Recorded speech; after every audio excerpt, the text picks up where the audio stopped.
નમસ્કાર, આપ જોઈ રહ્યા છો નેશન પ્લસ ન્યૂઝ. હું છું આપની સાથે હિતલ ભગત.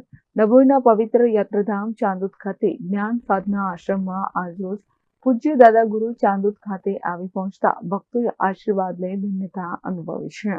ડભોઈ ખાતેથી પસાર થતી મા રેવાની અનેક માઈ ભક્તો નર્મદા પરિક્રમા નિરંતર કરતા હોય છે. ત્યારે ડભોઈના પવિત્ર યાત્રાધામ ચાંદોદ ખાતે જ્ઞાન સાધના આશ્રમમાં નર્મદા પરિક્રમા નિરંતર કરતા અને ભક્તોને કરાવતા એવા પૂજ્ય દાદા ગુરુ જેવા એ નર્મદા બચાવો નર્મદા માં છે તેઓ સૂત્ર આપ્યું હતું.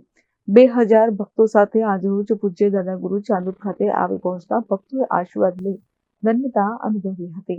ગુજરાતની જીવાદોરી માં નર્મદા અનેક ભક્તો નર્મદાના આશીર્વાદ લેવા આવતા હોય છે, નર્મદા પરિક્રમા કરતા હોય છે. ત્યારે નર્મદા પરિક્રમા નિરંતર કરતા અને ભક્તોને કરાવતા એવા પૂજ્ય દાદા ગુરુ ડભોઈના પવિત્ર યાત્રાધામ ચાંદોદ ખાતે આવેલા જ્ઞાન સાધના આશ્રમ ખાતે પધાર્યા હતા. તેમના આશીર્વાદ લેવા માટે મોટી સંખ્યામાં ભક્તો ઉમટી પડ્યા હતા અને હજારો પરિક્રમાવાસીઓએ પ્રસાદ ગ્રહણ કરી આ સાથે વાઘોડિયા વિધાનસભાના પૂર્વ ધારાસભ્ય મધુ શ્રીવાસ્તવ પણ ઉપસ્થિત રહી દાદા ગુરુના આશીર્વાદ લીધા હતા.